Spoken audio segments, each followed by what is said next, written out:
Doctor बीना मिश्रा जी, मध्य प्रदेश।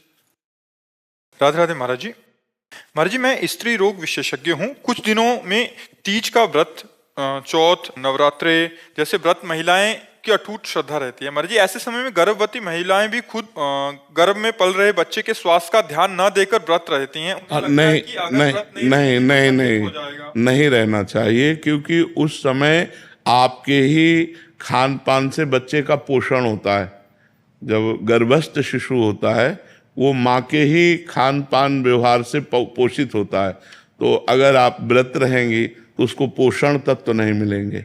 जो गर्भस्थ शिशु को है उसे पोषण तत्व ना मिलने के कारण उसमें बीमारियां आ सकती हैं, कमजोरी आ सकती है और अधिक पीड़ा उसको होगी, क्योंकि पोषण तत्व माँ से ही मिलते हैं। तो हमारी समस्त माताओं से प्रार्थना है कि जब गर्भ हो तो सबसे बड़ा व्रत आपका है उस गर्भस्थ शिशु का पोषण करके उसका जब जन्म दे दें और वो हमारे राष्ट्र के काम आवे, हमारे देश की सेवा करने लायक बने, तो ये बहुत बड़ा व्रत हो गया। तो उस समय हमें लगता है कि जैसे निर्जला व्रत है या इस तरह के व्रतों का अनुष्ठान न करें, क्योंकि वो गर्भस्थ शिशु का पोषण माँ के ही खान पान से होता है। अच्छे सात्विक पदार्थ पावे और सात्विक वातावरण प्रकट करे, भगवत कथा सुने, ऐसे बाहरी तो करे लेकिन व्रत आदि न रहे। मुझे जैसा लगता है, क्योंकि हमने शास्त्रों में जो पढ़ा है कि माँ के ही द्वारा गर्भस्थ शिशु का पोषण होता है। तो अगर आप 9 दिन व्रत रहेंगी तो उस गर्भस्थ शिशु को वो पोषण तत्व तो नहीं मिलेंगे। तो इसलिए अब जैसे करवा चौथ आती है, उसमें माताएं बहनें निर्जला रहती हैं। अब गर्भस्थ शिशु को यदि नहीं पोषण तत्व मिलेंगे तो व्याकुल हो जाएगा ना, परेशान हो जाएगा। वो प्रतिक्षण जो नाभि में नली होती है वो माँ के ही उस शारीरिक नसों से जुड़े होती है, जिससे पोषण तत्व से जाता रहता है। जैसे नाल कहते हैं ना, नाभि से, हाँ, वो पोषण तत्व जाता रहे। प्रति घंटे जो माँ खाती पीती है उसी से उसका सार तत्व निकल करके उस गर्भस्थ शिशु का पोषण करता है। तो हमें लगता है कि माताओं को बाहरी आराधना करनी चाहिए, जैसे भगवान नाम कीर्तन है, पाठ है, पूजा है, ये सब करे, लेकिन खान पान में अपने लिए तो संयम कर सकते हैं, लेकिन उस गर्भस्थ शिशु के पोषण के लिए जैसे हम औषधि आवश्यक है ऐसे वो भोजन आवश्यक है, पोषण तत्व आवश्यक है उस बच्चे को। तो हमें लगता है उन दिनों व्रत नहीं रहना चाहिए। जी महाराज जी, रेणु साहू जी, ये किसी अन्य का प्रश्न है। कह रहे हैं कि क्या महिलाएं हनुमान जी का व्रत रख सकती हैं? महाराज जी, बहुत सारे लोग कहते हैं कि नहीं रखना चाहिए। यदि आप भगवान मानते हैं तो हम भगवान के सब बच्चे हैं, चाहे स्त्री हो चाहे पुरुष हो, ये शरीर है लेकिन अंश तो हम भगवान के ही हैं। तो हम क्यों नहीं हनुमान जी महाराज की आराधना कर सकते? हम मानते हैं कि प्रगट रूप में जब हनुमान जी के श्री विग्रह पर बंधन वार आदि इन बातों को तो हम, लेकिन वो हमारे भगवान हैं तो हम हनुमान चालीसा पढ़ सकते हैं, हम उनका नाम जप सकते हैं, हम उनकी आराधना कर सकते हैं, हम उनको भोग लगा सकते हैं।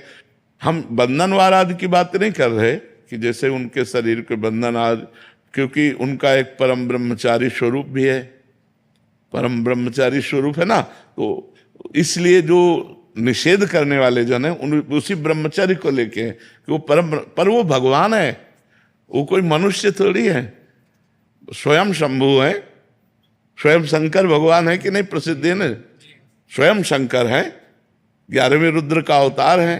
तो हमें लगता है कि जैसे आराधना तो सब कोई कर सकता है, पर हम बंधनवार आदि के लिए अभी प्रमाण नहीं पाया। अपने हाथ से हनुमान जी के शरीर को छूना या उनके बंधन आदि, ये अभी तक हमें, लेकिन हम अपने भाव से कहते हैं कि हमारे वो भगवान हैं, हम हनुमान चालीसा पढ़ें, हम हनुमान जी का नाम जप करें, हम हनुमान जी के लिए भोग की व्यवस्था करें। ये मान लो घर में हनुमान जी विराजमान तो रसोई बनाकर बढ़िया सुंदर भोग लगावें, ये सब हम हनुमान जी की आराधना कर सकते हैं। लेकिन बंधनवार चढ़ाना आदि ये हमें प्रमाण नहीं मिला, इसलिए हम इस विषय में हाँ नहीं कह सकते। बकाया आराधना तो की जा सकती है क्योंकि वो हमारे भगवान है। महाराज जी, आरती कर सकते हो? हाँ, भोग बनाइए, भोग लगाइए, आरती कीजिए। उनका जो श्रीअंग सेवा है उसके लिए, हाँ, उसके लिए हम नहीं कह सकते, क्योंकि उनका एक परम ब्रह्मचारी स्वरूप है, वो परम ब्रह्मचारी महान। तो कहते भाई हनुमान जी सबके हैं, वो हम भी कह रहे हैं। तो ये शरीर धर्म की मर्यादा है। तो हम शरीर धर्म की मर्यादा के अंतर्गत कहते हैं कि बंधनवार चढ़ाना आदि जो हनुमान जी का है वो हमने कहीं नहीं पढ़ा कि माताएं बहनें चढ़ाएं। लेकिन हम भाव से कह रहे हैं कि हनुमान चालीसा पढ़ना, नाम कीर्तन करना, भोग समर्पित कर देना, आरती कर देना, ये निषेध है। उनके श्रीअंग की सेवा के लिए हमने कहते हैं ये बात। बजरंगबाण रोज पढ़ा जा सकता है? भगवान का यश मान करके क्यों नहीं किया जा सकता? लोग बोलते हैं कि बजरंगबाण रोज नहीं पढ़ना चाहिए। अगर हम भगवान का यश गान कर रहे हैं, हमें कोई अनुष्ठान थोड़ी कर रहे हैं कि हम बजरंग बाण का प्रयोग किसी के प्रति अनुष्ठान कर रहे हैं। हम तो भगवान का यश गान कर रहे हैं। जय जय हनुमंत, उसमें जिसमें वर्णन तो जय जय हनुमंत है ना, उनकी जय जयकार कर रहे हैं, उनकी महिमा का वर्णन कर रहे हैं। और सबसे बड़ी बात है, अगर ये माना जाए तो बजरंग बाण का सही प्रयोग है भवरोग का नाश। जो भव रोग है उसका नाश। शरीर रोग तो नाश एक साधारण बात है, भव रोग नाश है रोग हरे सब पीरा जपत निरंतर तो ये बात है, जपत निरंतर, हाँ, नाश है रोग हरे सब पीरा जपत निरंतर। और कौन सो काज कठिन जग माही जो नहीं होता तुम पाए। तो अगर हमारी श्रद्धा है कि हम भगवान का यश गान कर रहे हैं तो हमें कोई परेशानी नहीं। अनुष्ठान कर रहे हैं फिर बात अलग हो जाती है। जैसे हम देवी माँ हैं, दुर्गा देवी, कात्यायनी देवी, चामुंडा देवी, हम माँ भाव से आराधना कर रहे हैं, वो अलग हो गया। और शक्ति भाव से वो एक अलग हो गया। हनुमान जी भगवान भाव से अलग हो गया और अधीन सिद्धियों के वो अलग हो गया। तो हम लोग तो आराधना कर रहे हैं, उनका यश गा रहे हैं, कोई अनुष्ठान थोड़ी कर रहे हैं, ऐसी बात है।